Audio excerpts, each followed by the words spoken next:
The Upanishads in two parts. Part 2, translated by F. Max Muller. Svetasvatara Upanishad, second Adhyaya. Savitra, the sun, having first collected his mind and expanded his thoughts, brought Agni, fire. When he had discovered his light above the earth, with collected minds we are at the command of the divine Savitra, that we may obtain blessedness. May Savitra, after he has reached with his mind the entities as they rise up to the sky, and with his thoughts has reached heaven, grant these entities to make a great light to shine. The wise sages of the great sage collect their mind and collect their thoughts. He who alone knows the law, Savitra, has ordered the invocations. Great is the praise of the divine Savitra. Your old prayer has to be joined with praises. Let my song go forth like the path of the sun. May all the sons of the immortal listen, they who have reached their heavenly homes. When the fire is rubbed, where the wind is checked, where the soma flows over, there the mind is born. Let us love the old Brahman by the grace of Savitra. If thou make thy dwelling there, the path will not hurt thee.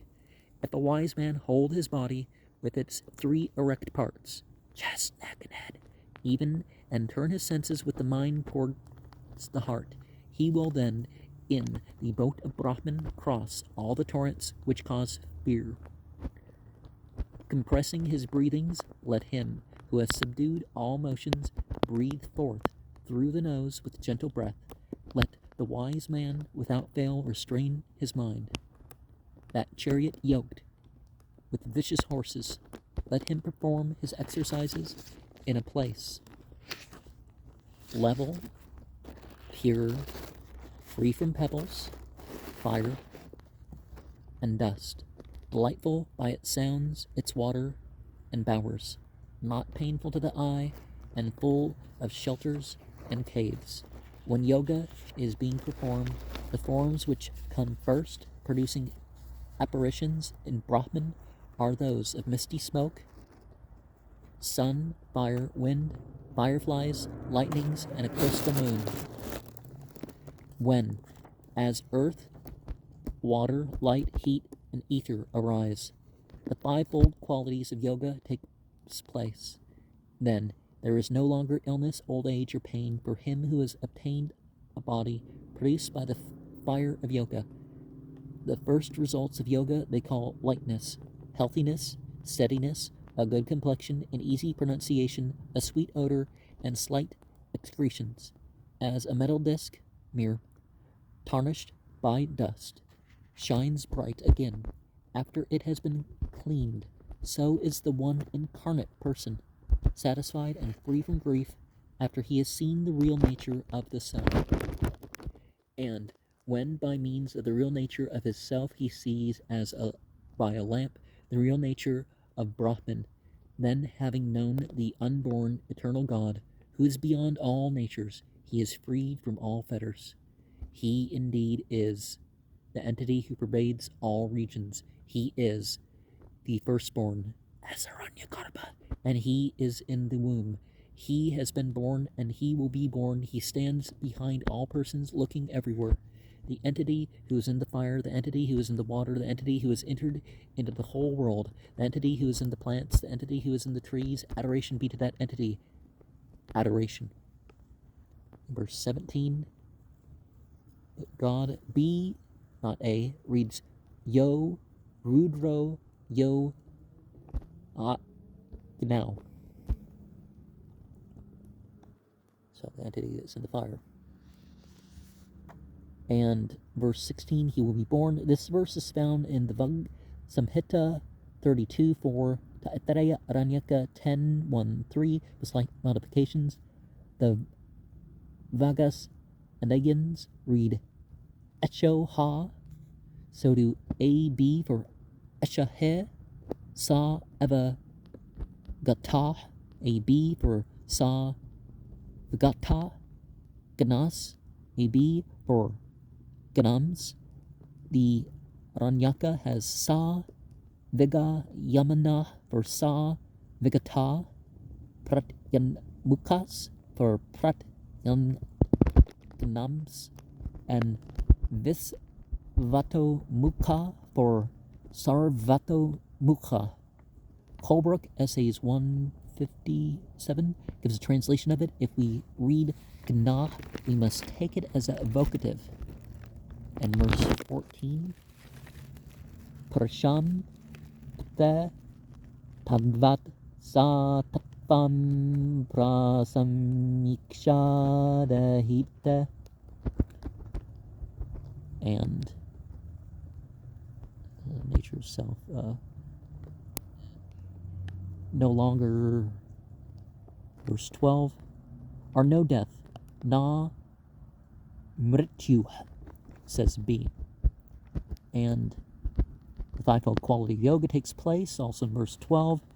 The yoga guna is described as the quality of each element, i.e. smell of the earth, taste of the water, and so on. It seems that the perception of these gunas is called yoga pravritta.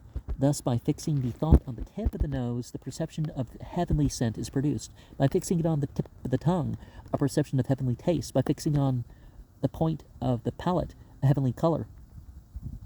By fixing it on the middle of the tongue, a heavenly touch. By fixing it on the roof of the tongue, a heavenly sound. By means of these perceptions, the mind is supposed to be steadied because it is no longer attracted by outward objects themselves. See the Yoga Sutras 135. Because it's not about the experience, you could say. And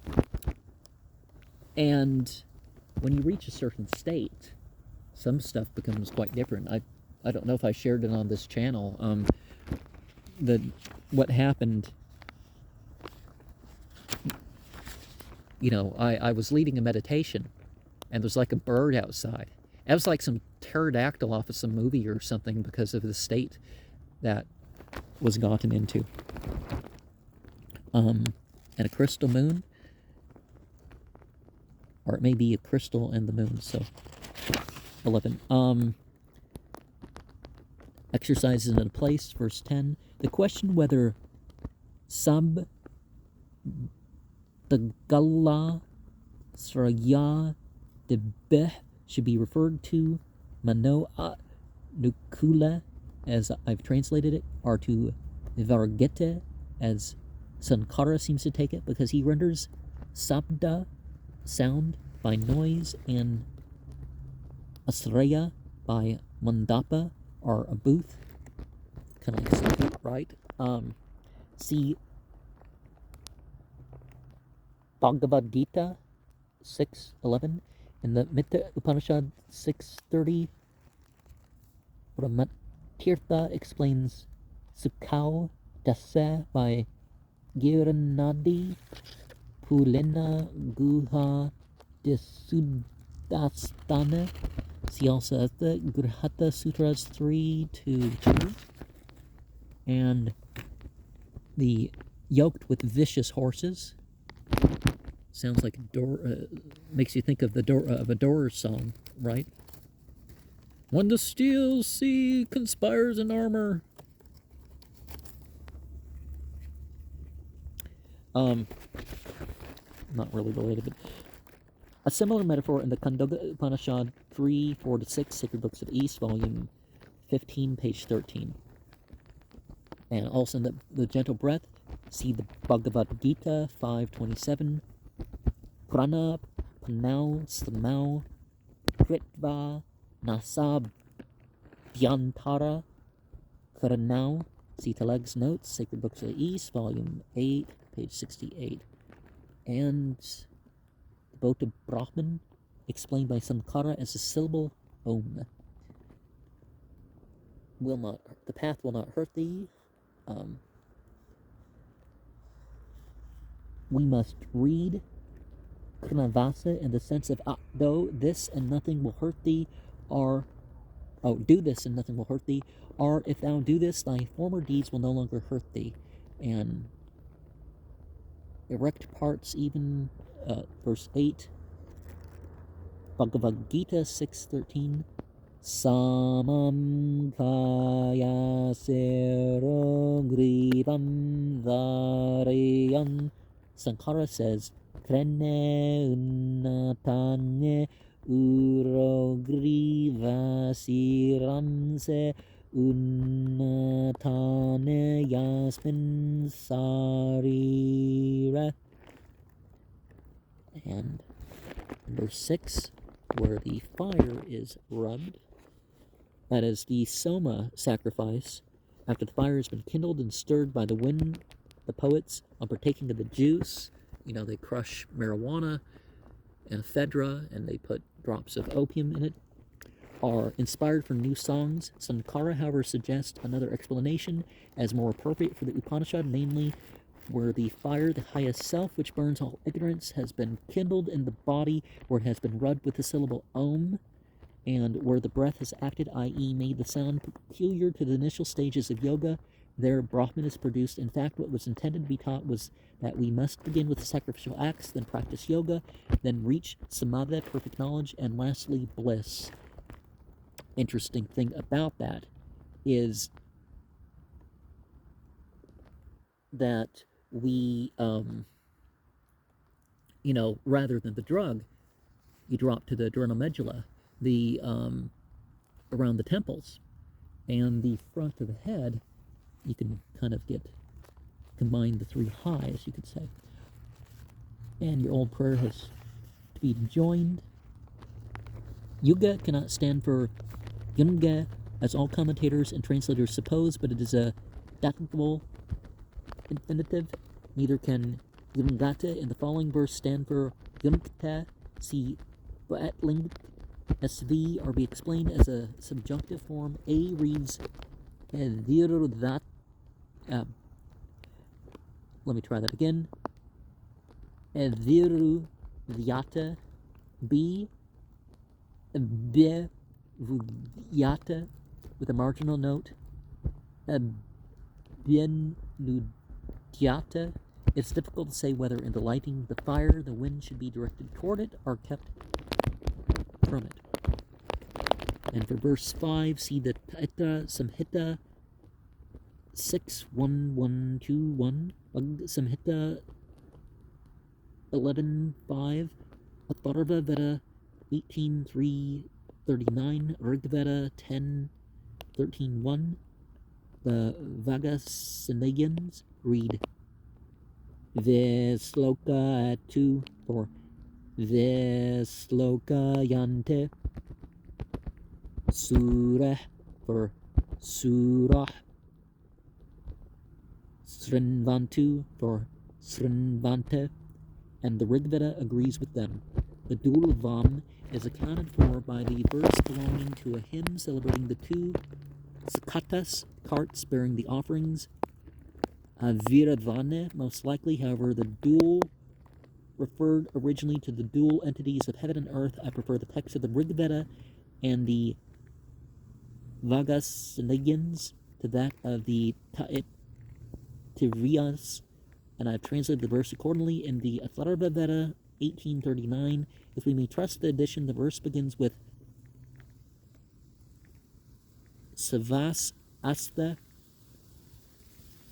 Bhavatam Indava Nah, which is really the end of the next verse, Rigveda 10:13:2, while the second line is Vesloka Etta Tathyeva Suri Srinvantu Vista Amritasa Atat.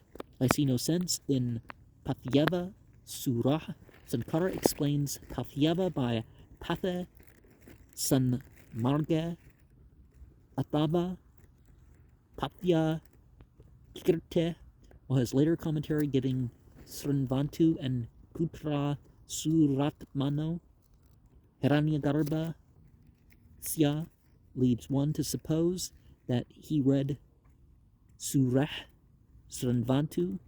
Sthana Taitreya Samhita 4.1.1.2 explains Pathya Sura Eva by Girvana Marga Antariksha Suryarasmeo Yatha Prasarante Tadvat. The same when commenting on the Rig Veda 10:13:1 says, Patya eva sureh yatha stotu svabhuta patya paranama sukha vahahutir visvandevan pratevividam gakate tanvat mahidara. Bhagavad Samhita 11.5 refers Surah Panditasya to Sloka and explains Patyava by Patho Napeta Patya Yagnya Marga Pravritahute. And verse 4. This verse is from Samhita 4.11.14, 1-13.1.1, Bhagavad Samhita 5.14.11.4, 37.2, Rigveda 5.81.1, the Sat Brahmana 3,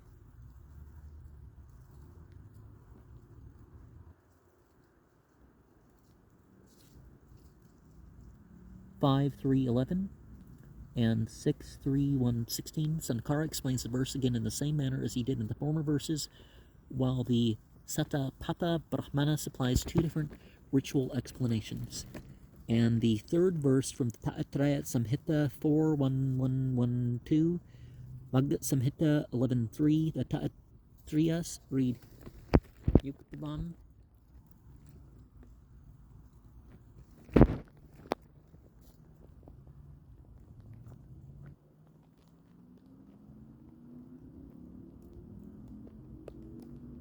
Let's read Yuktvaya Manasa. The Vagastanians Yuktvaya Savita. Sankara translates, again he prays that Savitra, having directed the devas, i.e. the senses which are moving toward Brahman and which by knowledge are going to brighten up the heavenly light of Brahman, may order them to do so. That is, he prays that by favor of Savitra, our senses should be turned away from the outward things to Brahman, or the self. Taking the hymn as addressed to Savitra, I translated Deva, by gods, not by senses. Suvaryata, by rising to the sky, namely in the morning. The opposition between Manasa and Veya in the same here as in verse 1 and again in verse 4. The second verse is from Taittiriya Samhita 4.1.1.1.3, Bhagavad Samhita 11.2. The Vagasanaya text has Svargyaya for Svargyaya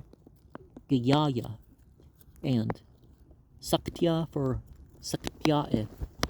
Sankara explains, with a mind that has been joined by Savitra to the highest self, we, with the sanction of that Savitra, devote ourselves to the work of meditation, which leads to the obtainment of Svarga according to our power. He explains Svarga by Paramatman. Syana, in his commentary on the Taittiriya Samhita, explains Svargaya by Svargaloke, Gya Manasya Sampadanaya. Sankara by Svarga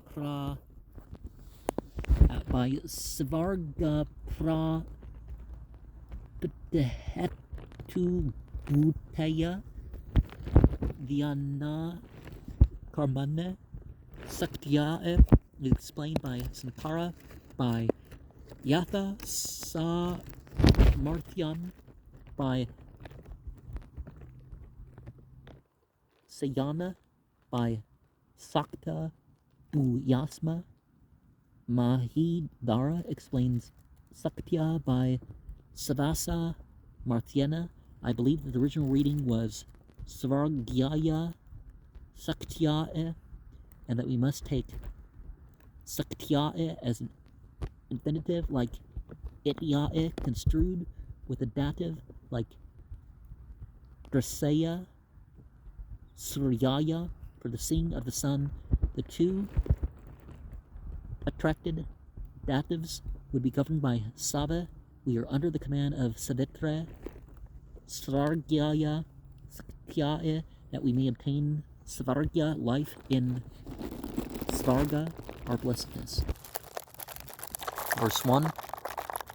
The 7 introductory verses are taken from hymns addressed to Savitra as the rising sun.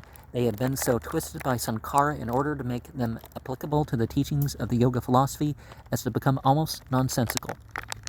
I have given a few specimens of Sankara's renderings in the notes, but have translated the verses as much as possible in the original character. As they are merely introductory, I do not understand why the collector of the Upanishad should have seen in them anything but an invocation of Savitra. These verses are taken from various samhitas. The verse Yungana Prathamam is from Taittiriya Samhita 4.11.11, the Bhagavad Samhita 11.1, Siosasat 6.3.1.12. The Taittiriya text agrees with the Upanishad. The Vagasaneya text has Vyam for Vya and Agni for Agnim. Both texts takes Tatvaya as a principle, a participle of Tan, while the Upanishad reads Tatvaya as a dative of Tattva, truth. I've translated the verse in its natural sense. Sankara, in explaining the Upanishads, translates at the beginning of our meditation, joining the mind with the highest self. Also the other pranas are the knowledge of the outward things for the sake of truth. Savitra, out of knowledge of the outward things, brought Agni after having discovered his brightness above the earth in this body. He explains it, may Savitra, taking our thoughts away from the outward things in order to concentrate them on the highest self, produce in our speech and in our other senses that power which can lighten all objects, which proceeds from Agni and from other favorable entities. He adds that by the favor of Savitra, yoga may be obtained. The second verse is from Taittiriya Samhita 4.11.11. Okay, we already went over it. And, okay, verse 3, these entities going up to the heavens, reminds of the cycles of the angels in the Quran and some of the side stuff of Kabbalah and stuff like that in the Judeo-Christian tradition.